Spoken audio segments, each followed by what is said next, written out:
welcome Stephanie Siete from Community Bridges. She's the Public Information Officer, and she's been kind enough to come here today and talk to our community about, vaping and all of the important things that we need to be paying attention to as parents. And so I welcome you and thank you again for your time, and I'm really looking forward to this presentation.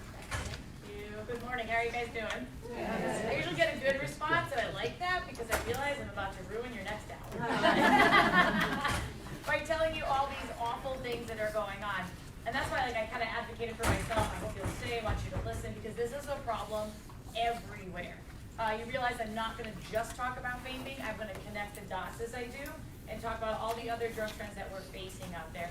I've been with Community Bridges, I can't believe 18 years. My career actually started here in Paradise Valley. Some of you might remember that. I was fresh and new right out of college and trying to do the tobacco talk. I was actually, I didn't remember what my exact title was, but I was assigned PBUSD. I live in this district, and I was like, oh cool, I have to go talk to kids about tobacco. We successfully saw a decline. And then all of a sudden, electronic cigarettes, ENDS, electronic nicotine delivery systems, there's so many other words for vapes, appeared. And I'll give you a little highlight reel. We were 5 million teenagers in this country vaping. This is the fastest growing youth epidemic with drugs that we've seen ever. So here I am, 18 years later, talking again, just about a new reform. And as I tell kids all the time, there's never been a year where we didn't have drugs. You know what I mean? It's like there was not a drug free year. Drugs have always been around. A lot of the stuff cycles around, but a lot of it, as I call it, is the evolution. It's the newer forms. A lot of it's more potent. It's more creative devices. We worried about, how truly people were smoking, they'd say bongs, and they would sell those things at a smoke shop as a tobacco-based product. And now we have to worry about something that looks like a USB drive, a highlighter, a pen, something that legit could be on a kid's desk. So it's amazing, as I say, evolution in product, potency, and I know I'm really going to capture your attention with a lot of tidbits that you can tell kids. So feel free to take notes, feel free to take pictures. I realized Allegra was out today, sick. She and I were texting. I sent her the PowerPoint so you can have it electronically as well. But I know from years of doing this, you're more likely to look at your notes and your pictures than you are just a printout of a PowerPoint. So if you have questions, please ask me. I'll get into this as in-depth as I can. As the public information officer who's been at a behavioral health care system for 18 years, who travels around the country and does national seminars for law enforcement, you better believe I have some pretty deep intel, and it's going to be a direct look. So ask me questions if you have any, and hopefully the remote works because I'm not allowed to do it. Oh, do I do it? Over here. No. Well, guess what? I'm flexible. I'm gonna back up 2 inches because I can use the arrow key, no big deal. So here's the thing. I just want to kind of get your attention and grasp the concept and idea of how our culture has shifted. Who would have thought I'd make a career out of drugs? I'm telling you, almost 20 years, right? Talking about this. Community and culture has created this career of mine. We used to see shows like The Brady Bunch, The Cosby Show. You go way back to Three's Company, right? We laugh. That was controversial. And now with streaming, everything's about drugs. This is just a sample of me Googling, hey, look up drug shows, including things like how to sell drugs online fast. These are shows. Now again, I'm a big advocate for Narcos. If you haven't watched that one, season 5 comes out Thursday. I will come back to that because that to me is education. That is understanding. Just say no to the war on drugs. Why cartels are winning, and as Arizonans, we should be extra concerned because it's right in our backyard. So I will kind of talk a little bit about that in this class. Now again, if you want to talk about vapes, that's fine. But bigger picture is just say no. War on drugs. It's not even up here when we talk about 1980. That was 6,100 people dying from drug overdoses. We're averaging over 70,000 a year now. We've seen a significant increase, 3 decades consistently of increases of people dying in this country from drug overdose deaths. Keyword death. Overdose doesn't mean you're dead. We have 600,000 other people every year surviving these overdoses. Now I realize general public hears about Narcan, naloxone, we get a tidbit of that information on the news and we think that's our savior. It's not. Narcan and naloxone are opioid reversal medications that might restart your breathing. Might. It doesn't always work. We'll get into that. Why am I going to talk about that as well? Because if I tell you 70,000+ people are dying, almost 50,000 of them stopped breathing from opioids, which is your painkillers, your heroin, your fentanyl. You really want me to piece this together? You can vape fentanyl. Like, there's no right or wrong ways to do drugs. The opioid crisis hit America. Everyone started talking about it. You learned, you told your kids, I have that much faith in you, that we've been talking to our kids about how pills can be contaminated. Pills can be anything, right? Don't take any unknown substance. You don't know what that is. It's the stranger danger talk that we did at 2 and 3 Revisited with our middle school and high school kids. And if you're not doing that before they go off to college, you better be talking about the roommate, the dorm mate, the new friends. They're still strangers. You don't take unknown substances or chemicals into your body. So like yesterday, I was with a bunch of high school kids and I explained to them, guess what, a liquid can be contaminated just like a pill. You never know what you're getting with any of this stuff. Here in Maricopa County, we average almost 1,000 deaths a year with drug overdoses. We're no different than the rest of our country. But I think bigger picture, what you guys need to understand, is I gave you just a little bit of my history of being in this field, and I gave you overall history with Just Say No and 80s, what have you. But we've really seen the face of addiction change. It's anybody and everybody. And drugs do not discriminate. I won't say it enough. I'm not a reader. I'll really expand on the conversation here. Is drugs don't care what color you are or aren't. How much money you have or you don't. Where you live or you don't. Like we keep doing like hashtag this life matters. They all do. And drugs will find a way. I wouldn't be doing my job if I didn't also connect the dots to suicide and depression. As we're seeing an increase in drug overdose deaths, sadly we're seeing an increase in suicide as well. These are the categories of death that are on the rise. And you guys are probably thinking, oh, she's going to talk about kids. Before I even talk about youth, Americans are not coping well. Our heroes, the men and women that I work regularly with, first responders, you're more likely to see fire and PD die from suicide than from their jobs. Now, I get they see a lot of tragedy. They have to deal with a lot of that. But you get what I'm saying. They're not coping very well. Well, neither are our children. And I'm doing my job, right? I told you this is not going to be the easiest talk. The second leading cause of death for our kids, 10 years of age, 24-year-olds, the second leading cause of death is suicide for them. You guys, when I was 10, I don't think I could spell suicide. More teens and young adults die from suicide than cancer, heart disease, AIDS, birth defects, stroke, pneumonia, the flu, chronic lung disease combined. So I hope I've got your attention right now, getting you to think about this stuff, because even the drugs have evolved. Oh, I'm fine. Thank you. Even the drugs have evolved. Because we used to say, again, full circle, when I started working for this district, we're talking about tobacco. I would talk about alcohol, tobacco, and marijuana as gateway drugs, kiddie drugs, what the kids are going to try first. But now they're starting with vaping, they're starting with prescription pills. We have an opioid crisis, right, that's killing people, and kids are starting with the most deadly drug. Tobacco's always been prevalent, and now they're using another extreme form called vaping.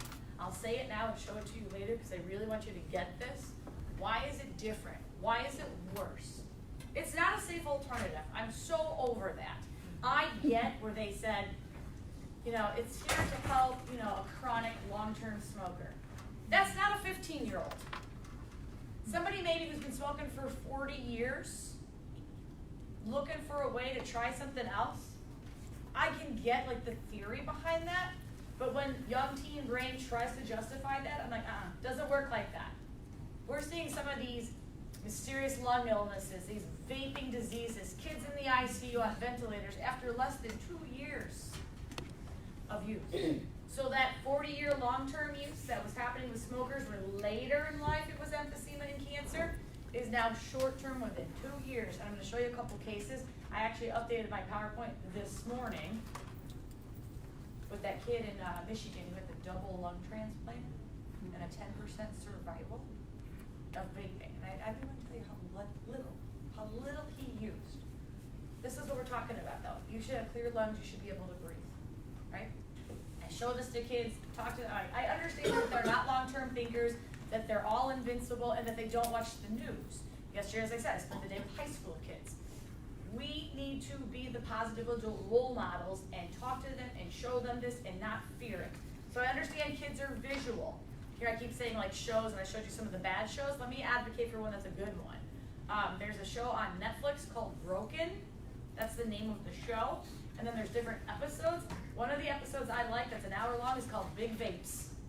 Big Vapes. And it does give history. It does show how this stuff was first created overseas, Southeast Asia, this guy trying to help his dad. But it also gives a really in-depth look at juuling and how it's an epidemic in the US. And guess what? Shocker. Not really, right? There's more nicotine in the Juuls in America than there are the ones in Europe. There's marketing for Juuls in America. It's illegal in Europe. Europe doesn't have a juuling problem with their teenagers. So it gives you like an international look at it. They interview kids who by the time they're 17 are like, oh my gosh, I'm addicted and I wasted this much money, but I just did it to fit in, because they look at these kids after 2 years. So it gives, like I said, every perspective possible. Big Vapes on Netflix.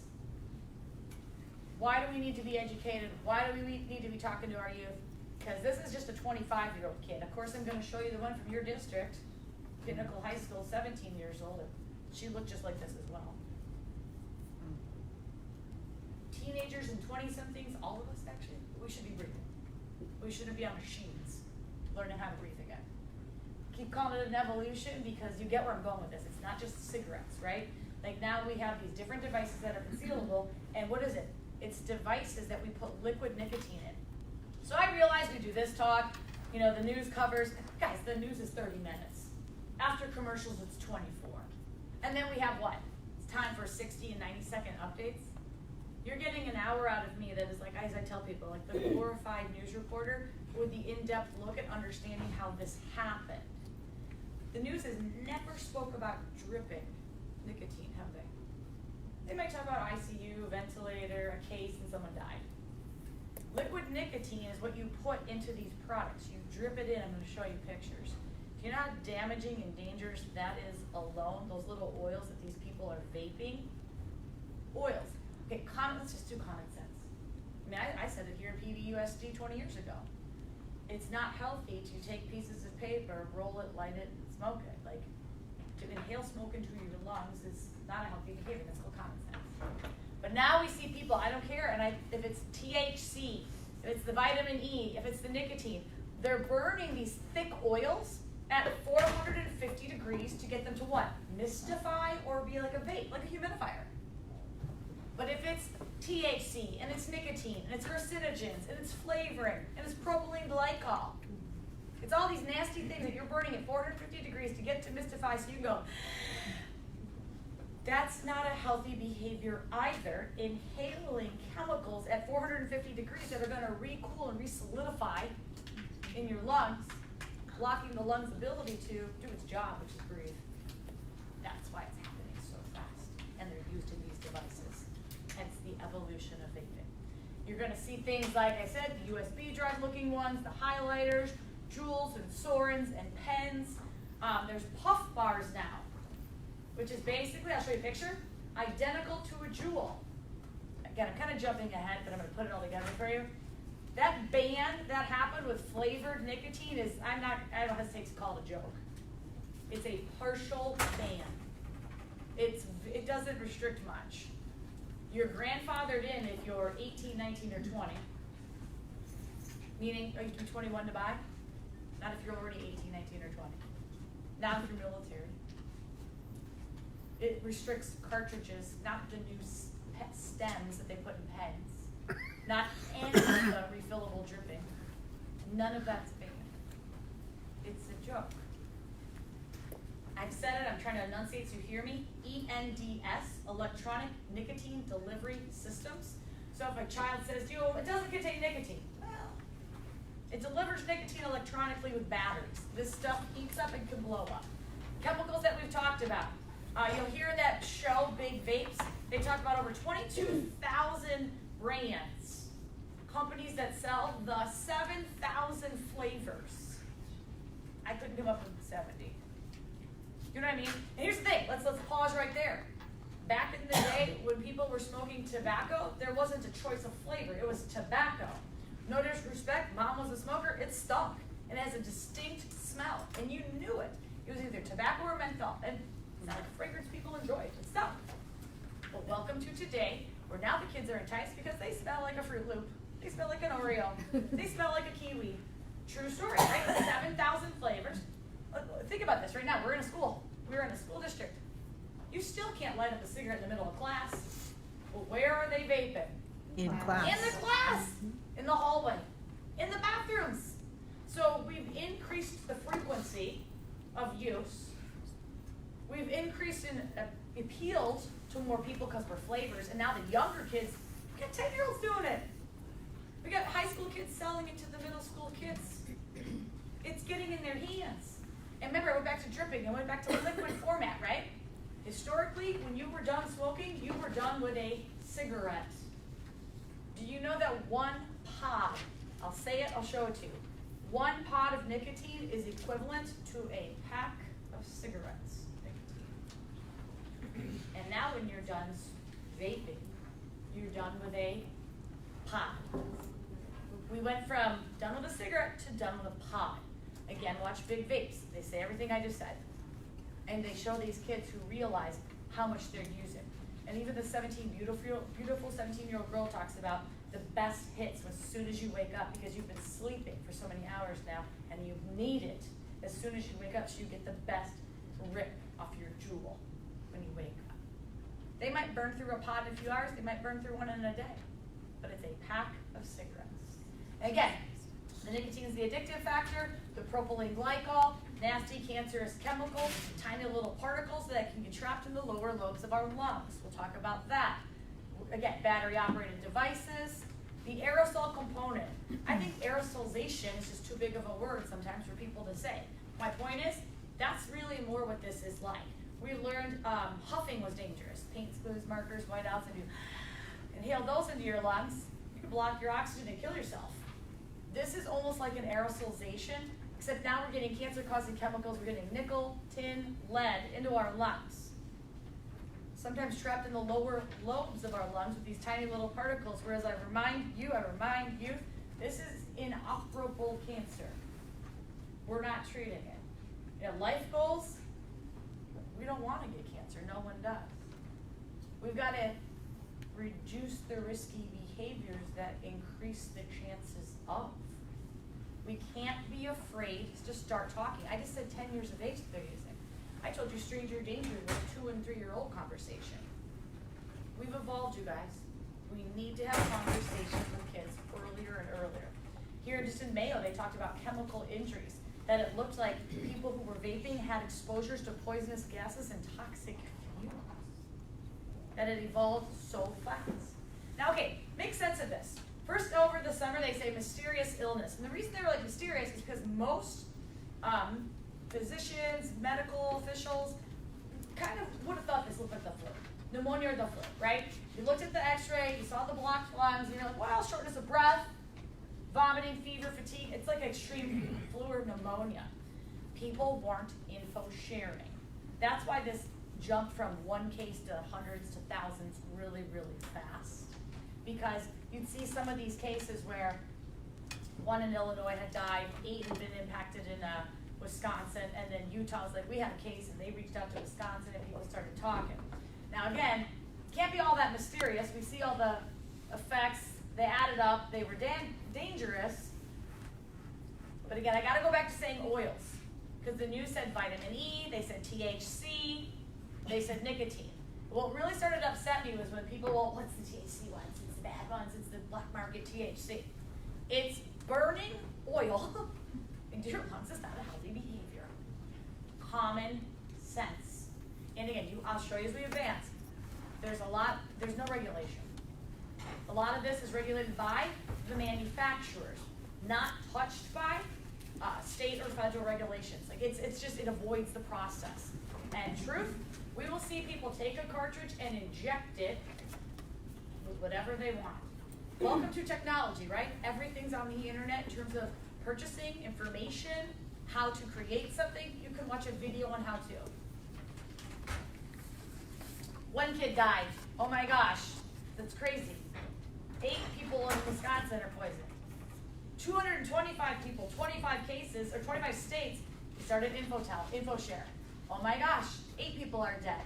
1,600 cases. It took note here when this gal from Pinnacle High School was in the ICU. She looks like that kid in the other picture I showed you. 17 years old, can't breathe. 17 years old, can't breathe. I have reached out to the family. It was supposed to be tomorrow morning. Tomorrow's Thursday, right? We're supposed to get in front of the Senate tomorrow, just so you all know, to advocate for $1 million of vaping education monies for our schools in Arizona. The bill got pushed to next week, but I'm still trying to recruit parents and teenagers. So I'll give you all my contact information at the end as well. But I'm trying to get a hold of Samantha and her mom. I'm friends with some of the coaches and parents of it. I live like 2 seconds from Pete in a bicycle. But I'd love to get them to speak about this as well. And I'll show you someone else that I've actually been in contact with in my next slide or two. Before I do, let me show you the new slides that I added this morning, which are about, again, I had this slide in there. I was talking about it. That this kid in Detroit ends up with a double lung transplant. And I think people are like, oh my gosh, how and why? So the surgeon said they've never seen anything like it. They said without surgery, he faced imminent death. I know medical people are like, how did he get bumped to the top of the national transplant list? There was zero airflow in both lungs, okay? 16 years old, I'll say that again, was given a 10% chance at living, and he's a miracle. He went from this athletic, fun, young kid to fighting for his life.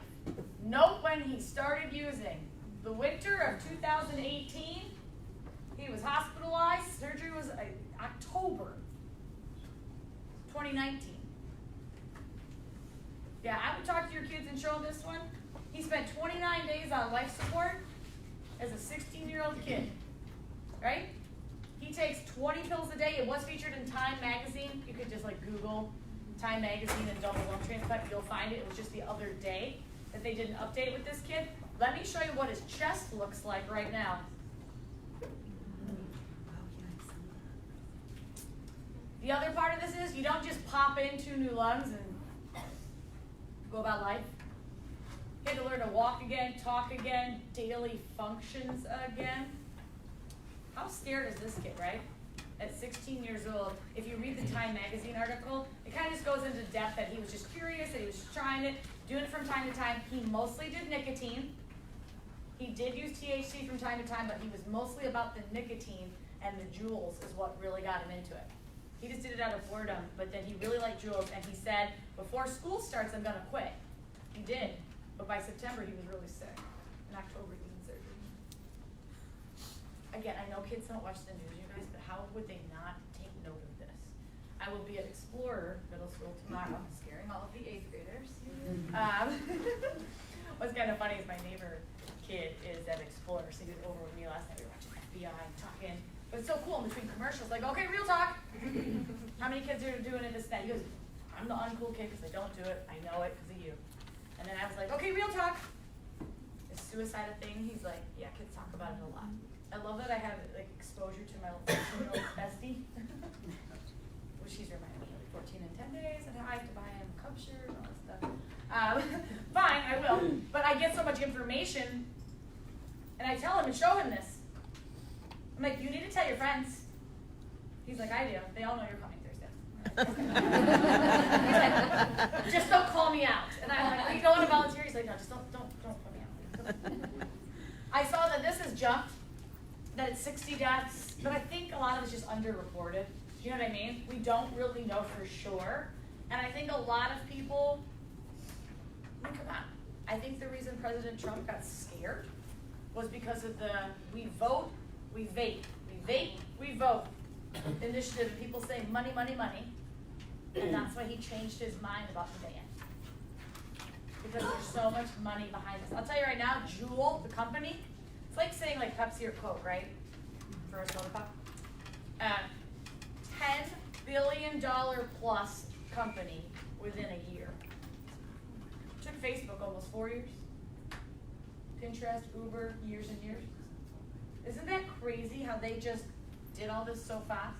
It's universal, it's everywhere. I'm glad that you guys have made this a priority to talk about, because people who turn a blind eye to this, it's getting worse, it keeps happening. Again, watch that show and I'll give you more information. This lady, Ruby, again, I only saw her on national news.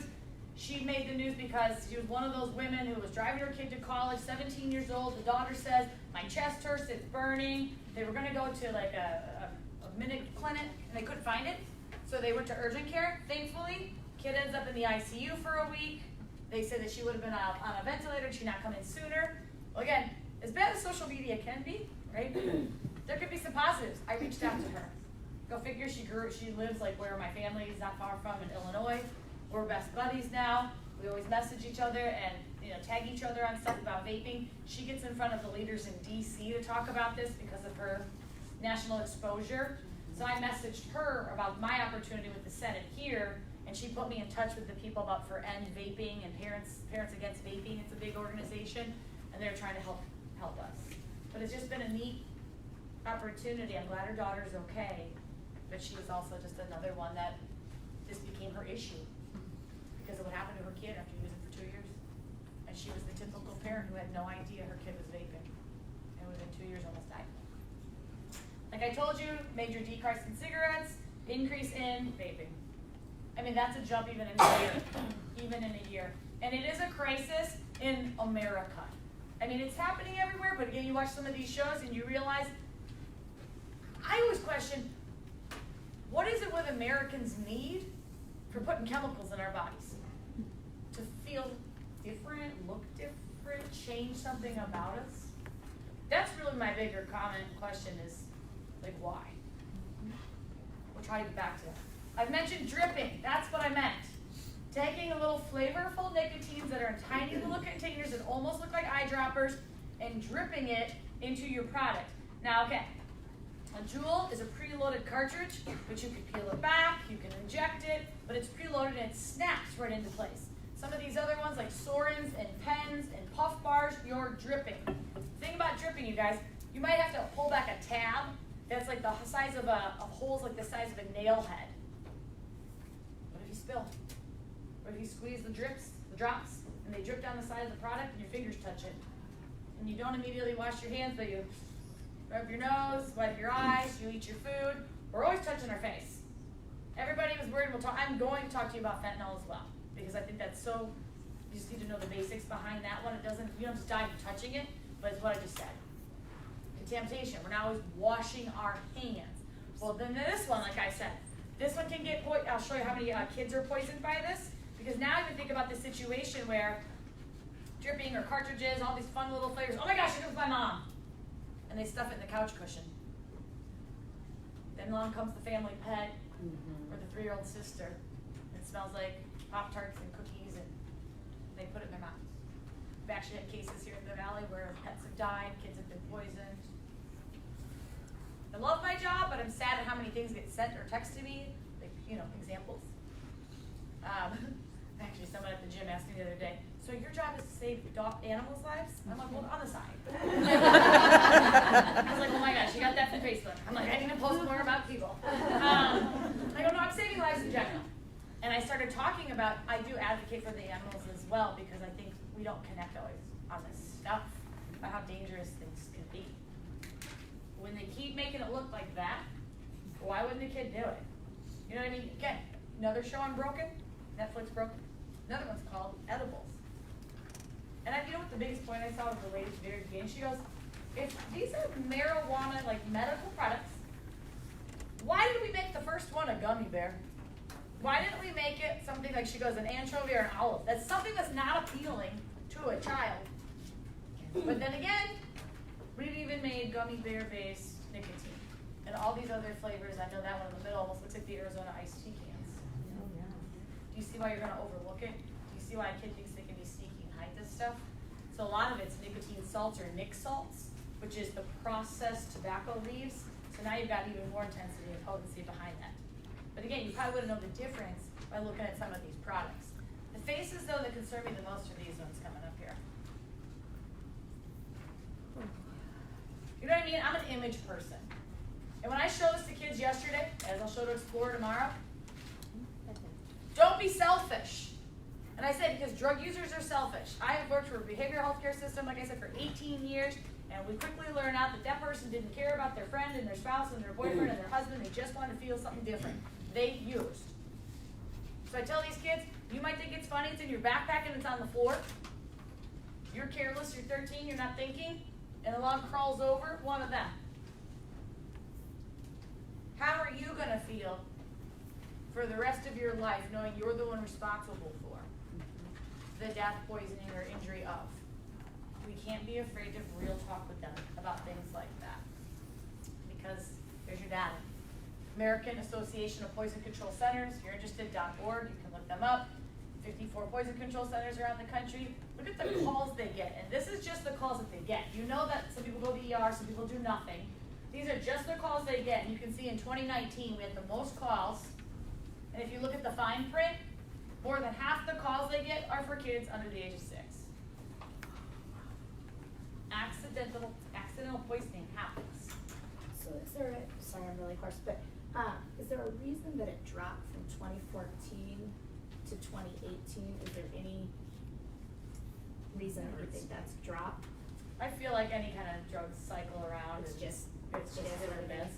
And again, this is just, I don't want to say just poison control, but I don't think everybody calls poison control for this. But you know, there's an app for everything.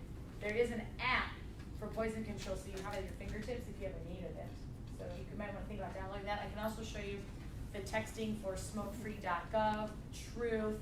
There's a lot of, what do I want to say? Nowadays everyone uses their phone. There's a lot of just texting apps and things like that to get help, which I'll talk about before we get out of here. Again, I'm visually showing you that it's been on the rise, things I've talked about. There's a partial ban in place, and you get why I say partial, because it doesn't restrict a lot. This is the teen choice product of vapes. They did with, again, watch the show, they say, we marketed young people. It was slick, it was savvy, it looks like an iPhone box. It's like modern and hip, simple, people like it. But your starter kit comes with 4 pods. What's one pod equivalent to? Pack of cigarettes. Pack of cigarettes. You get 4 packs of cigarettes in your starter kit for $40, which clips to the device. Again, 13-year-old Cole, a little before 14 to 10 days, told me years ago about girls wearing them in their bra straps, kids hide them in their sleeves. My little info share. And sure enough, I look at people's pictures of their kids at prom or homecoming, and I'm like, oh, nice jewel. They're all clipped into their dress straps. And no one says anything. We need to start paying attention. Even the former CEO doesn't want people using it, would never want his kids using it. It's winning in the schools. It's the #1 choice. Again, watch these shows. They talk to you about how the marketing was. The exact same marketing that Philip Morris and Marlboro used in the 70s, with just newer images of kids nowadays. It's the exact same replica. Guess who in 2018 invested into Juul? Philip Morris and Marlboro bought a 35% share. They have main ownership of this thing. They're the parent company. You might hear about Altria, A-L-T-R-I-A, that they own Juul. The parent company is Philip Morris. And they have 150 years of experience targeting marketing children. So all they did was reinvent when they started losing their money. So things it doesn't ban, the Sorins, the things that you're dripping, anything that's a refillable device, that's the red tab that you pull back. Like I said, it's so tiny. So a lot of these things are not banned. The pretty ones I showed you, these are not banned. They're not cartridges. The cartridges are banned. This is even worse, that you can get a bottle of this stuff and have this in your bag or in your room or in your car. The mods, I realize they say these are for like the college age, for the older kids. These things are pretty damaging. You unscrew the top, you drip to the heated coil right there, which is going to heat up when you power it on almost like a phone, and then you play with the wattage and the temperatures on the side of this thing. These things are very potent. They're the ones that exhale the big clouds of vapes. The puff bars are now liquid-filled cartridges that are pen-sized, not banned. Because, oh wait, you banned the little cartridges? So again, they recreated something else. It's almost like Spice years ago, right? This one's banned, but that one's not. They just kept changing it. Look how cute and pretty they look. They look just like Juul. They're not Juul. These are puff bars. These are legal puff bars that are, pretty, targeting our kids with their little colors and their flavors. Just some other examples. Pineapple ice, pink lemonade, lush ice, iced mint.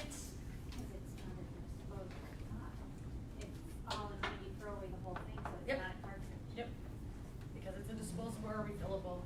It beats the band. It beats the band. Okay, warning. I want you to see this, and I want the approval if you say that I can show this to our 8th graders tomorrow. What happens when you're 16 and one of these blows up in your face? This kid's considered lucky. Does anyone know why? Because he had his glasses on at the time of the incident, so when those little particles blew up like a small bomb, they didn't shoot in his eyes. So he might have been in a coma, he might have suffered 2nd-degree burns, but he got to keep his eyesight. This kid didn't. It blows up teeth, it blows up hands. If it's in your mouth, I'm going to show you what it does to a mouth. You can lose your eyesight. This guy lost an eye. That's something I think we take for granted is our daily health. Not just like movement and walking, but imagine vision. This guy lost 7 teeth. I know it's right before lunch. Sorry. Hole in his mouth, in his tongue. But you're putting small bombs in your mouth. The surgeon thought this teenager had a gunshot wound to his mouth. It was a vape explosion. That's how big the explosion was. Ladies, for the most part, we put everything in our bags and our purses, I know. But guys, if you got the cell phone and the car keys and the vape, some spare change, whatever, in a pocket, and it clicks together, it can ignite just standing at the checkout here at the gas station. Okay, the next one I know relates to everyone because a lot of people travel. And I know we try to say restriction, don't check this, don't take that, they're not allowed. But based on what you've learned already, do you think everyone can identify what a vape even looks like? Here's on a flight and a checked bag blew up. Can you imagine being mid-air with an explosion? This is not a rarity. I don't know why the news doesn't cover this. There's been thousands of cases with this stuff. Pressure, heat, there's so many reasons. Look at driving your car. Oh, I'm going to put it safely in the console. Blows up. We made the news with the girl in Tempe that was driving, put it in her lap. And it blew up in her lap while she was driving. Now, again, it sounds kind of dumb, but she jumped out of the car. She was scared. The car crashed. Now, everyone worries about drinking and driving. Like all these people that use opioids and fentanyl and heroin that pass out of the wheel, people that are using vapes and they blow up in their laps, we've really got to pay attention and understand like how precious life is, because things can change so quickly every day, even if we make the best decisions possible. Other people don't. This guy died. You want, again, explain it. 3rd point down. The device blew up with such force, it embedded his head. It knocked him out. He caught on fire. He burned 80% of his body and he died. He wasn't even conscious enough to take care of himself. He was on fire, knocked out, and he died. This guy shot right into his throat, severed an artery, and he bled out and died. I don't know why we don't talk about this enough. There are so many negative aspects to vaping today. They even tell you when you're charging your battery, don't charge it overnight, when most of us charge our phones. Don't charge it with anything and cover it up, because it heats up so much it could blow up. That's your battery on a vape. Again, I put the question mark, but I almost question you. Is this a safer alternative?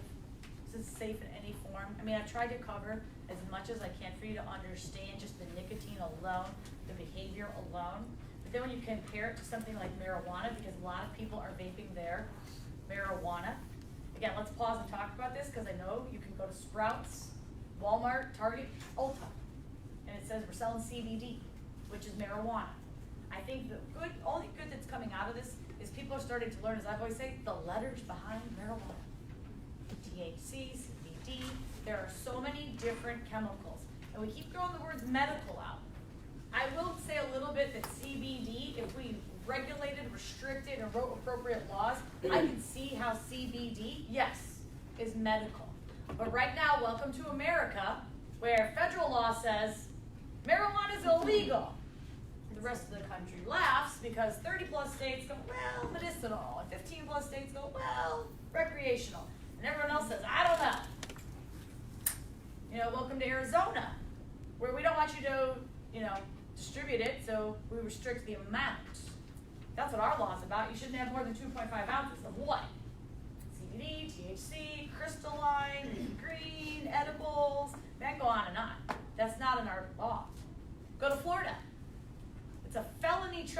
possess the oils, the BHO, the butane honey oils, the stuff that goes in the vapes. Because they know, everyone take a look, it's 90% THC. Brief overview. If you didn't have THC, you wouldn't get high. THC is the psychoactive component. These are plants, we know this, it's grown. Welcome, fast forward to today, just, hydroponic growth, creative and additives and synthetics and alterations. We jumped from back in the day having 2 and 3% THC when people were rolling a joint 420 and smoking pot. It's not 420, what's the new number? 710. Write down 710, flip it upside down. What's it spell? Oil. The new marijuana is all about the oil concentrates because it's more potent. It's jumped from 400 plus chemicals to over 700 chemicals. And just now watch every social media account when you see Happy 710 Day, celebrating 710, 710 supporter. That is the new culture behind marijuana, is the oil that we vape. If I didn't have your attention just talking about vapes with nicotine, now I got your attention, you've got to understand the connection to why so many people use the marijuana in these products and the movement behind it. We see the legalization, and I just don't think we're writing the laws as accurately as we could. It should be more about chemicals. On a bigger note, as I tell the kids, if banks won't, support, won't work with dispensaries, that should speak volumes. It's a cash-run business for a reason. So now we see it tied to crime, right?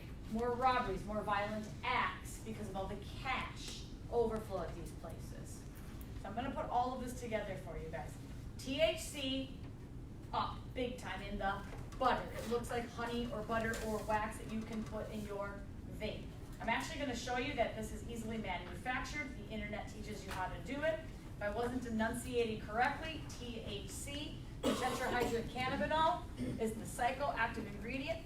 The greater the THC, the greater the high. Let's pause. Because what have we said for decades?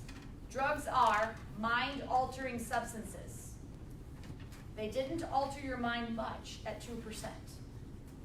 But now does it make sense why? Psychosis, voices, hallucinations, walking in front of traffic off of a building, putting a gun to their head. I will sadly tell you what a dad did in front of his kids to his wife, high on edibles in Colorado. CBD, cannabidiol, no psychoactive, no high. You see a lot of you taking pictures? Here, I'm a visual. Look at this one. THC has been on the rise for decades. CBD hasn't moved. This is almost like a trivia question. You see what I'm saying? You don't get a high, it's not going anywhere. It's not a psychoactive substance. Now, do I think 10, 15, and 18-year-olds should take CBD? No. Because as I explain to kids, you are still in the growing developmental phases of your life. Your body and your brain are growing, and we're trying to avoid chemicals. Now, if you're suffering from seizures, you get diagnosed stage 4 cancer, and you don't got much time, and we want you to have some will and some energy and throw up less, I'm all CBD for you. CBD in this case, CBD for the seizures, but again, I'm trying to do just basic. I'm not a clinician, you guys. I'm not a counselor. I've made a career out of education, so please take note. Please share. I'm glad you're streaming this. I want people to have basic understanding, simple concepts that they can talk to each other about this, because it's not a kid problem. This is a community problem, and we are trying to we see the bigger the winners are the ones making the money behind this. But I'm about saving lives.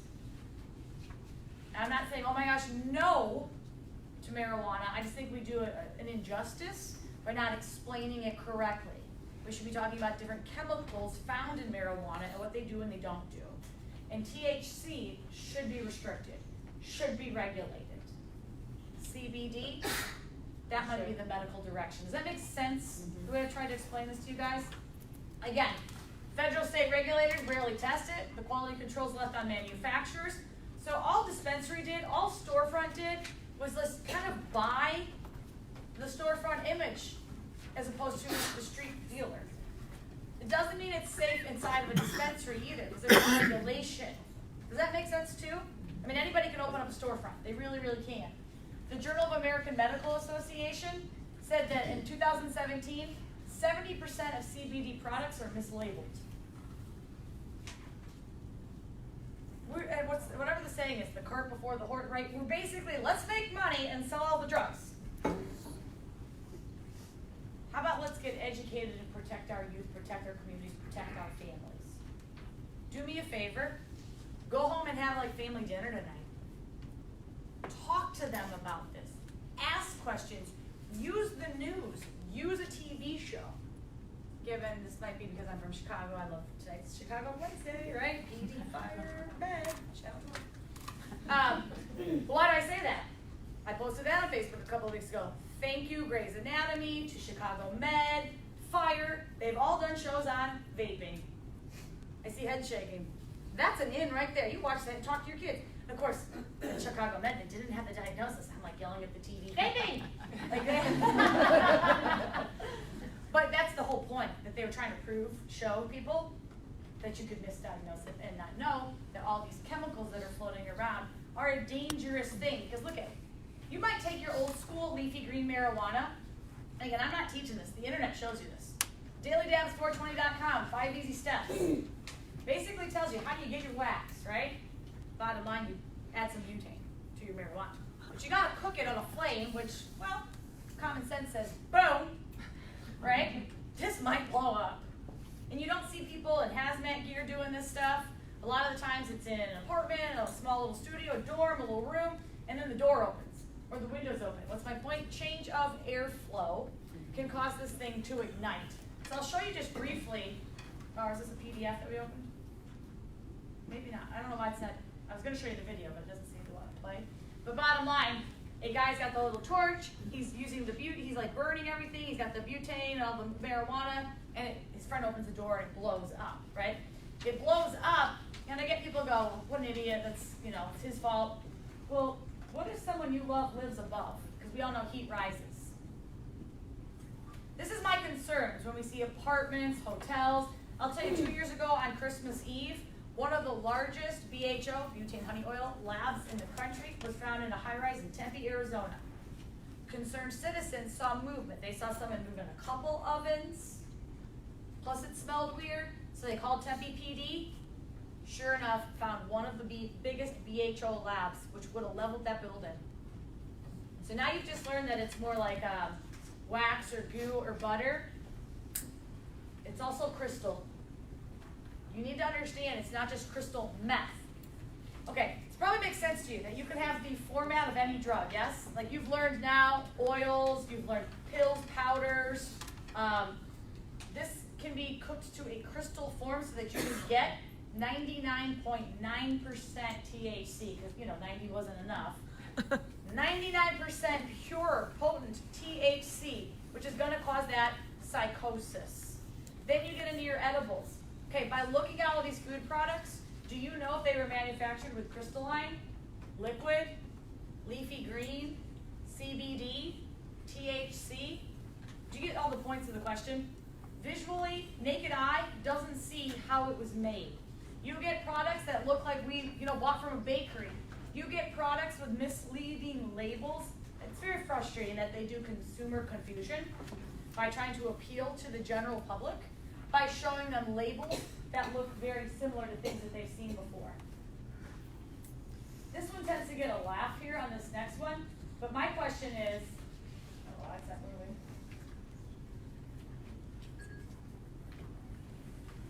moving. Maybe I just pressed the button too many times. But Pop-Tarts, right? You see what I'm saying? Consumer confusion, trying to, would an 8-year-old kid notice that? No. A lot of us adults might not even notice it, right? So my little last story's up here, right-hand side. See how it says Karma Candy, 101 milligrams of THC? Please understand, even that tiny piece of caramel, play on words, the serving size is 2. You only eat half. A lot of the times the cookie serving size is 1/8. Has anyone in this room ever cut a cookie into 8 pieces, pushed 7 away, satisfied with their sliver? Yeah, good luck. Costco cookies kill me. You see what's going on. It's appealing, it's decadent, it's pretty. Everyone will like it. So a 48-year-old man, husband and father of 3, in Denver, Colorado in 2014, the year they legalized it, says, I'm doing the right thing. I'm not at a bar where I'm going to drink and drive home. This is legal. I'm going to follow the serving size. I'm going to make half of it. And I'm doing it in the safety of my own home. His 44-year-old wife, Christine, calls 911. She says, my husband ate marijuana candy. I realize it's legal and everything, but he's acting crazy. Like he broke a glass window in the house. He's crawling in the glass. He's talking about death and dying. We have 3 sons watching their father behave like this. Is there anything you can do to help us? She asked the dispatcher. The call ends 11 minutes in when he shoots her in the head with the family gun. Colorado dad pleads not guilty to shooting his wife dead in front of their 3 sons after hallucinating on pot candy. Dispatcher heard him talking about the end of the world. These kids will grow up with no mom, will grow up with no dad. Mom is gone, dad got 30 years. Dad's brother said, no way would my church-going, loving brother do this. And they said high levels of THC were found in his system. Old school thinking is, oh, bad batch. Current reality thinking is evolution of drugs. Everything is cooked to be more potent. When you first heard about the wording synthetic drugs a few years ago, and we started talking about bath salts, again, they weren't bath salts. It was just a slang of saying like crystal or salt. That's what it looked like. And synthetic just meant man-made or chemically altered. And meth was your first because you cooked it. But now we're cooking our marijuana. And that's why I said more mind-altering than it's ever been. There's a big jump between 2% and 90 or 90%. Gives me goosebumps. We're starting to see psychosis in children. I know the fonts kind of got bumped around because of the PowerPoint, but I'll leave this all with you so you can see some of the other cases that have happened where kids have had cookies and jumped off buildings. Kids in the 20s have taken gummy bears and shot themselves in the head. You hear a lot of these different stories. So last few things here, I'm going to wrap up in the next few minutes, is I want to say again, I apologize the fonts are small, but it looked like it just bumped around. But I'll send you the PowerPoint. We don't live here, right? Back then, 420 roll a joint. We're now oil 710, high level THC. You get it, right? I've said it and I'm trying to show it to you. Put it all together. I feel like a lot of people, when they do fentanyl, do it unknowingly. Many aren't going to do it on purpose because of how deadly it is, but there's actually even been cases where people vaped fentanyl and died. Summary, welcome to America, where we are only 5% of the world population, yet we consume 80% of the world's supply of opioids. This is why we're recognized as the opioid crisis. Americans are known for their opioid problems. This is not a universal thing around the world. Just to show you a few little slides here, heroin is the big sister to the painkillers. At a time of popularity, so did the potency.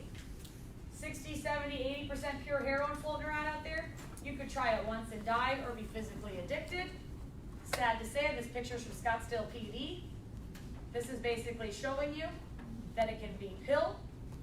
It's no longer just slamming it or jamming it into your arms. Again, do we understand why we have to talk to our youth about how a pill can be anything? Let me be like real and peer-to-peer with you guys. You, too, are not invincible. If you start to feel sick, abnormal, I need to throw up, I feel really lightheaded or dizzy. I mean, imagine if all of a sudden I felt really sick right now, I could just run out the door and not tell anyone. Or on my way out, I could say, oh my gosh, I feel nauseous, lightheaded. If I pass out there, at least you have something to tell EMS. I'm telling you, we live in a time where chemicals can be in any format. Here in America, we see fentanyl out of control. And in Arizona, largest fentanyl bust in U.S. history. One truck, 254 pounds of fentanyl. I don't know why they skipped over the 395 pounds of meth. They were also on that truck. The cartels aren't dumb. It's not like they pushed one truck. They probably pushed 3 or 4 knowing one would get caught. in conclusion, let me just show you some pictures here, because the font's all off anyway. Fentanyl's not just a pill. It can be a patch form, it can look like a swab, or they call it Percopop or Lollipop because of the format of this stuff. Someone should use it as a swipe in their mouth, but if this gets on the street and someone bites it, they flood their respiratory system and they kill themselves. And again, because I know you're super concerned, M30 pills can be any color. We had the incident over at Notre Dame Prep. The kid thought he was selling Percocet. It was fentanyl. Last two things that I'll show you, there's your deadly dose. Do you understand now when I said with vaping, like touching things and then wiping your eyes? You and I wouldn't knowingly want to use fentanyl. If we got a pill cut with it and we took it orally, like we swallowed it, does that make sense why we could die from it? But at the same time, it could be touch, right? And then wiping your hands. This is Surprise, Arizona. Surprise Fire found what looked like Play-Doh and tested positive for fentanyl. Again, back to knowing your body, listening. I mean, the kid with the vapes, my chest hurts, go to the hospital. You feel sick, go to the hospital. Don't overcall for help. I think that would be my wrap up and getting you guys to understand that we're losing lives left and right. The media is showing us the truth. We got 4-year-old kids watching families, dope sick, on the nod, not breathing. We have 2-year-old kids screaming, "Mommy, mommy, wake up, mommy." Kids are being exposed to this. It's not just kids doing the drugs. We've got $1 million athletes who aren't on the field at an MLB game because they're dead in their hotel room at 27 because they thought they took OxyContin and it was laced with fentanyl. Still under investigation. The Notre Dame Prep one, like I said in short, because I think this is really important for you guys to hear as parents, Dad saved that kid's life. Dad saw his kid's bedroom light was still on. Dad could have gone to bed. He went to say goodnight, turn off his light. He finds his son, 17 years old, unresponsive, unconscious. Calls 911. I talked about Narcan at the beginning. They had Narcan that kid 7 times to keep him breathing throughout the night to save his life. He said where he got the drug, who sold it, and sure enough, on Monday morning, they found fentanyl in that kid's locker and in the car. It could have been that much worse. He thought it was Percocet. Talk to your kids. Just picture-wise, I promise the last thing is this. That's meth in the form of a lollipop pressed to look like Star Wars and Batman logos. I think you get my full circle. That all of our drugs today are now appealing. They're trying to get everyone to like them. And if you want the most up-to-date information, meth is on the rise. Meth and fentanyl were our top killers last year. And we have not heard the news say much about meth. So you guys are the most up-to-date that I can get you. I'll get you the PowerPoint, which talks about quitting. I know we're at the last second here, but I just want to show you what's in there. I'll skip all of this because the font's off. You get why they get addicted faster to this. Don't give up. These kids are going to feel isolated if they're trying to quit and everyone else is doing it. And that's why I get worried about the whole depression and suicide stuff. Talk to them, give them some support. Smokefree.gov has stuff in Spanish for women, for teenagers. They have all these different tools and text messages that you can do. Ashline's still here in Arizona, the Arizona Smokers Helpline, which is free. And again, these vaping guides are probably the most important thing you can look up on drugfree.org. Just Google the vaping guide, drugfree.org. And then I'll get you the PowerPoint, which has got the Truth Initiative and Smoke Free's text lines. And I feel like I always have to say it. I know we're pressed for time, but I always get to this slide. Because I wouldn't be doing my job if I didn't get to this. And I say it to you and I say it to the kids tomorrow. But life is precious. Truly a gift. That we don't know how long it is. We've got to make good decisions. I don't know where my phone is. I'm going to take a picture. Can I borrow it? Actually, I'm going to take a picture of you guys. You can think I'm silly saying this, because I think I know the answer. Raise your hand if you learned something new, helpful, or beneficial. Keep them up, because this is what I don't do. I'm not going to send out paper and emails, but my work will be very impressed. I posted on Facebook yesterday about all the Siete Catholic high school kids that were like, we invited you back. You did such a good job at the parent orientation. Kids listen if you give them information. They're little sponges. And I just don't think we're doing enough to talk about it, you guys. I asked you that question because I don't want to waste time. I think I said a lot in an hour. But spend your time wisely. If you need my contact information, information, feel free to take a picture. I know that's kind of smaller font again, but I don't have enough cards. That is my cell phone there, my email, and we do have a 24-hour helpline. We're always available to answer questions. Thank you so much.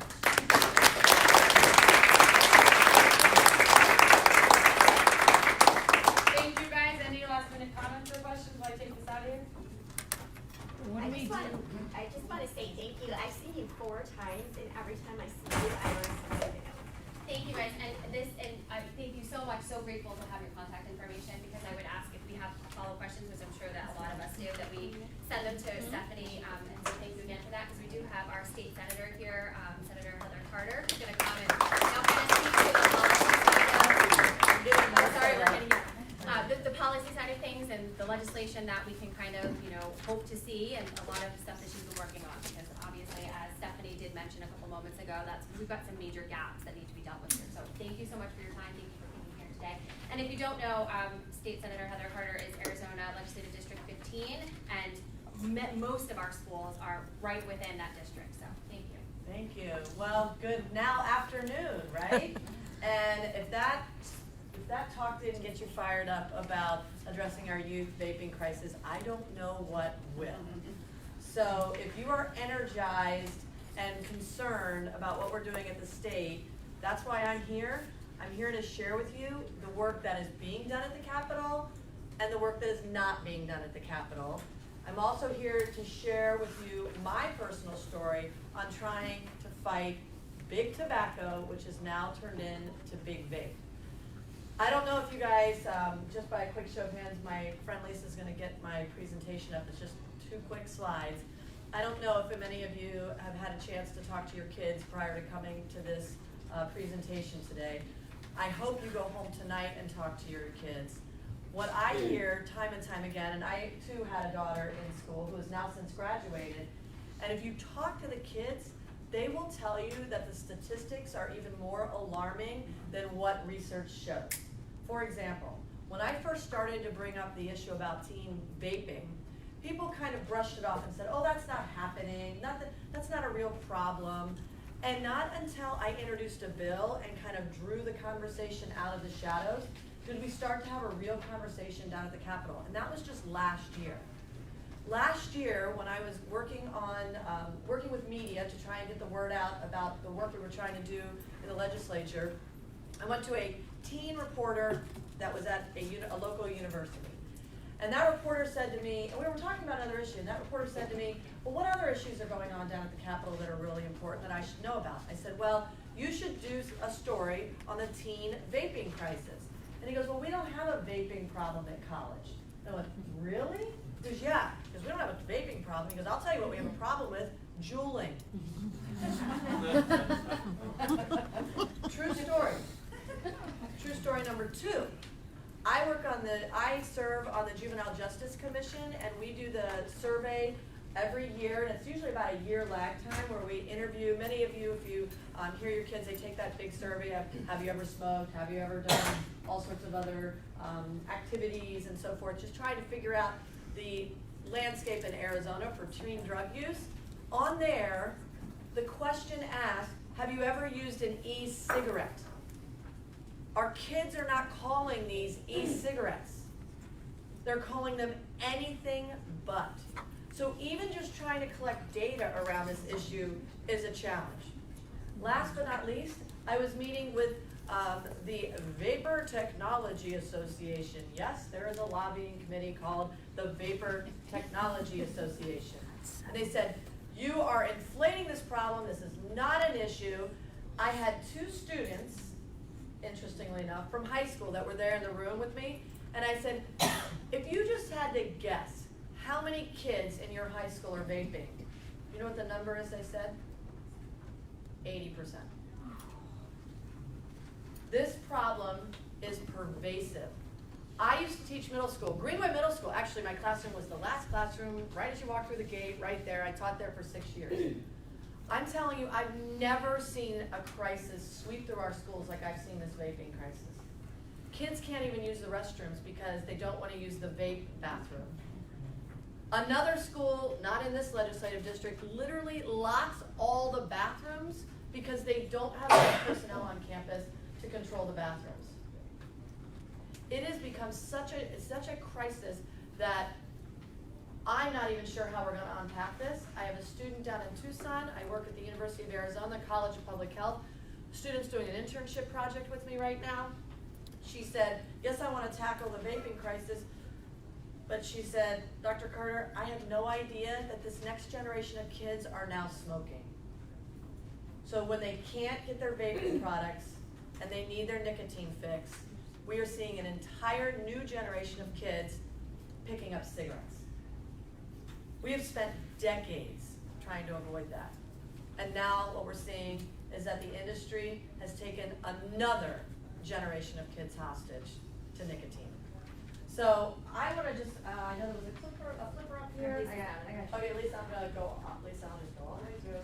Are you clicking or am I clicking? Just like. I probably just click a million times. Patience is a virtue. Hold on, catch up.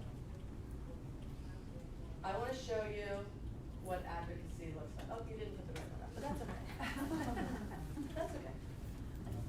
I wanted to show you a picture of a presentation that or a press conference we did down at the Capitol. How many of you have ever seen the movie Thank You for Smoking? Okay, after you're done watching all the big vape and everything else like that, I want you to watch Thank You for Smoking. If you can find the one that says, oh, there, that's the slide. That's it. Okay, perfect. So every year at the Capitol, they do a caricature of what happened at the Capitol. This was last year's. I don't know if you can see it, but can you find me on there? I finally made the Capitol. I made the Capitol cover twice. Where's Carter on this? Can you see it?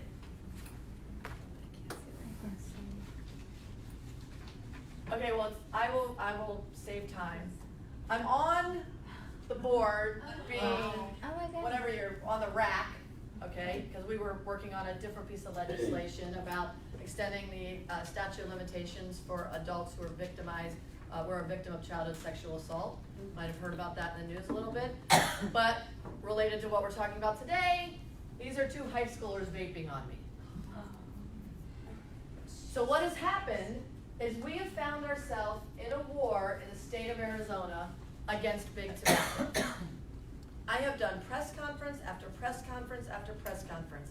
If you are interested, we'll do another one probably here fairly soon because the bills are just getting ready to come up for a hearing. We're going to need to get people's attention.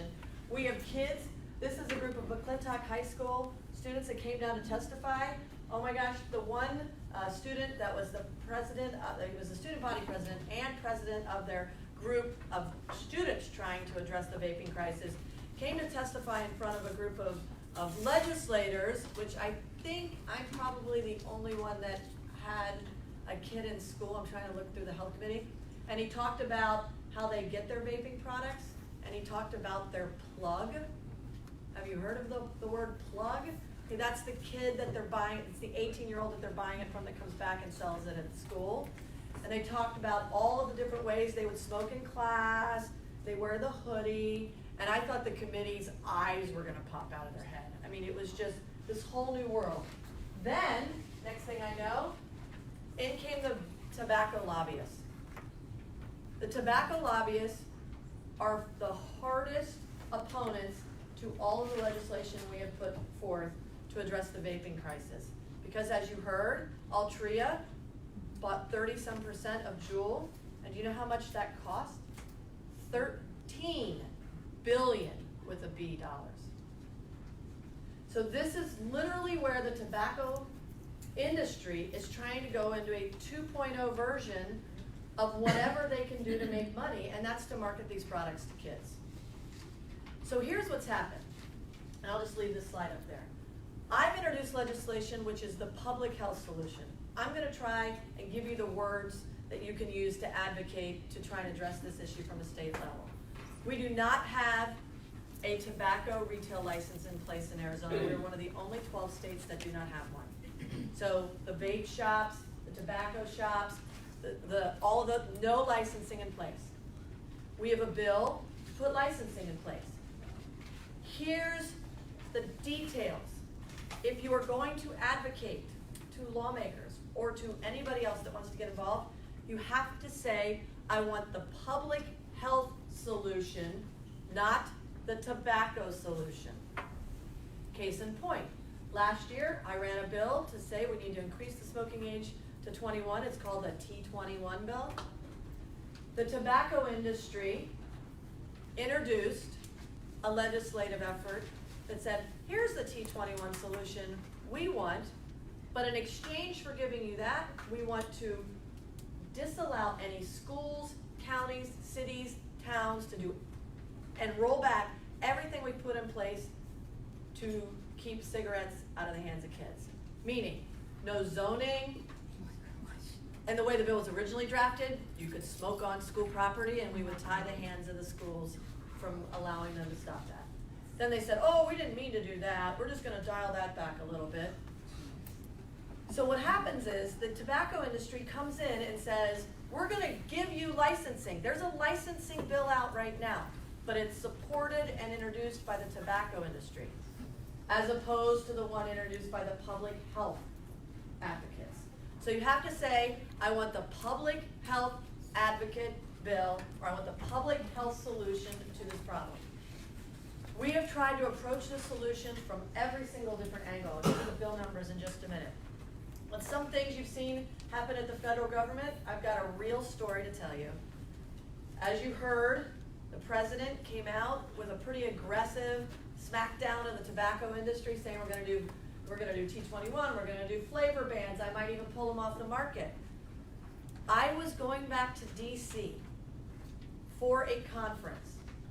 On the same plane was the tobacco lobbyist. As I was walking in to just the general public entrance of the White House for just a general tour with my friend, the tobacco lobbyist was going in the other entrance to meet with the president. The tobacco lobbyist from Arizona.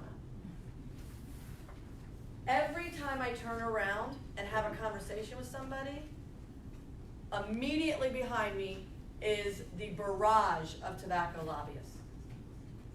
And so what's happening is, every time we try to put a public health solution forward, around comes the tobacco solution. And it's nothing more than smoke and mirrors. Because what they do is they take our public health talking points, flip them around, short title of the bill looks great, and the rest of it is horrible. And so that's why we have to stay ever vigilant. I did a press conference. I should take a picture of it. You can see lots of people show up. We get great coverage.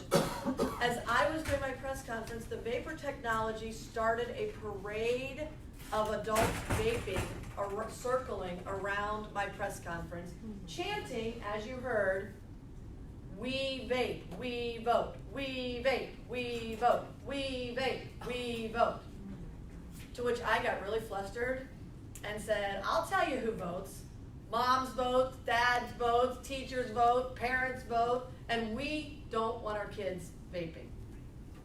So this is a war like none other I have ever seen. So I'm going to give you some of the good bill numbers. I'll give you some of the bad bill numbers. And then if you haven't signed in the request to speak form, this is critical. Through CLN, you will be entered on the computer, and then you can sign in support and in opposition of bills. And I'm here to tell you the bill numbers change on a day-to-day basis, because just as soon as one bill dies, they resurrect it on another bill. It's called a striker, aka a zombie bill.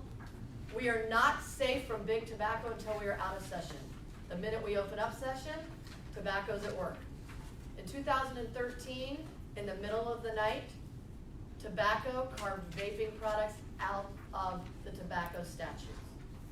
They are a standalone section of statute. There were only like 6 of us that voted against it, because it sounded good. Yes, kids shouldn't vape, but the way they statutorily wrote the definition, it creates a problem for the Attorney General's office to go and either, prosecute related to illegal possession of vaping products and so forth. And right now, the Attorney General's office is engaging in sting operations, sending in underage buyers to determine who's selling to kids on e-cigarettes, AKA vaping, AKA juuling, AKA now puff bars. Puff bars are the new things, okay? They fail 38% of the time. 1 in every 6 underage buyer can walk in and buy these products. And it's getting worse. So, here's the good numbers, here's the bad numbers. So the good number, my bill is 1501. That's the comprehensive package for the vaping, for the vaping crisis. It has a lot in there. It has new licensing. It has the correct definition of tobacco. It has a license in there. It has vaping into smoke-free. All the things that you would think is common sense. That's 1501. Is that SB? SB. So all the 1,000 bills are in the Senate, all the 2,000 bills are in the House. So SB 1501 is the comprehensive package. It will probably not receive a hearing, but it may. I add in vaping into the smoke-free, that's 1391. The good licensing bill is run by Senator Pace, 1400. Let me find the good definition bill. I'll have to text and I'll say the good definition bill. Good definition bill number. Now let me give you the bad bill numbers.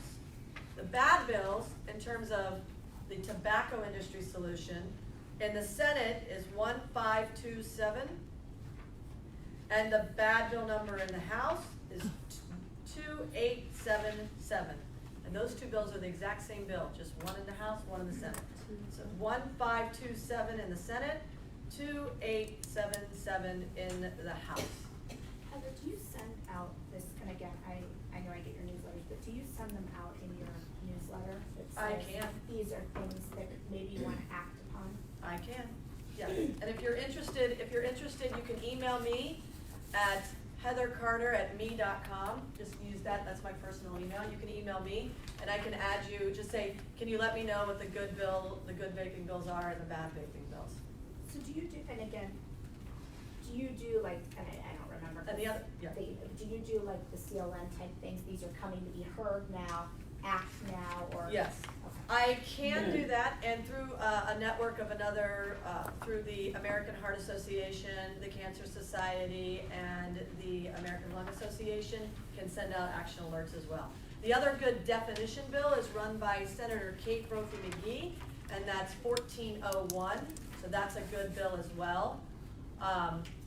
There is a bill by Senator Quezada. I'll try and get that number for you.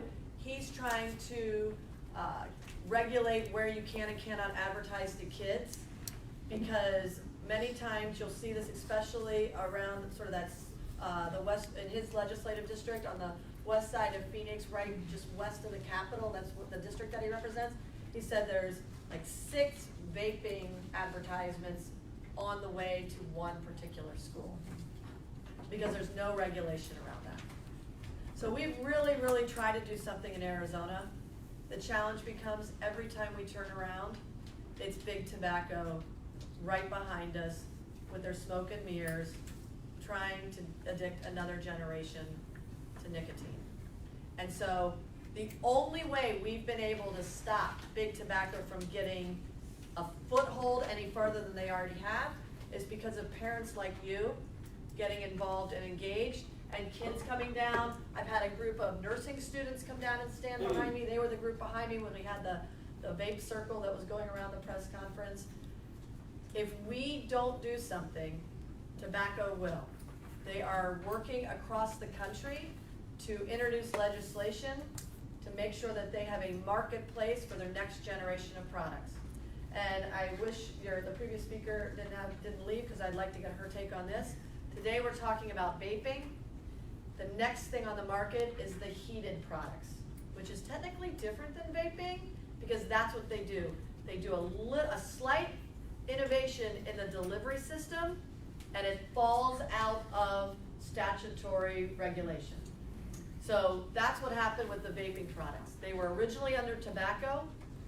Back in, I think it was 2009, the tobacco industry sued the federal government because they kept making a smoking cessation, that these products are gonna help people stop smoking. Not denying that they haven't helped some adults stop smoking. However, the FDA came in and tried to regulate them and say, if you're gonna make a cessation claim, you have to go through FDA clearance. They said, oh, no, we're tobacco. We wanna be treated like tobacco. Went to court, tobacco industry won. Immediately, they went state by state by state by state and pulled the vaping products out of tobacco. So at the federal government level, they're treated like tobacco. At the state level, they don't want to be treated like tobacco because all the states have enacted, after decades of fighting tobacco, the youth furnishing statutes, which means things we do to try and keep tobacco out of the hands of kids. So that's what we're trying to do, is pull them back into the tobacco definition. The best thing we can hope for is that the public health bills pass. The worst thing we want that could happen is that a single tobacco bill makes it over the finish line, and a sort of victory would be status quo, while we're trying to teach our kids not to vape. I've never been so excited to not have any bill pass last year, but I'm glad at least by getting the community involved and engaged, we were able to stop big tobacco, which we have rarely, if ever, been able to do, ever. But I am telling you, I'll end with this story. Another school, not in this school district, but right next door, on 420, as the kids park on the street right outside of the school, the local vape shops put flyers over every single car and said 20% off on 420. And this was just last year. So we have to remain ever vigilant as parents to make sure that not only are we educating our kids, but we're taking an active advocacy role so that we don't have to fight another big tobacco agenda like we have from the 1950s. So I gotta race back to the Capitol. Thank you.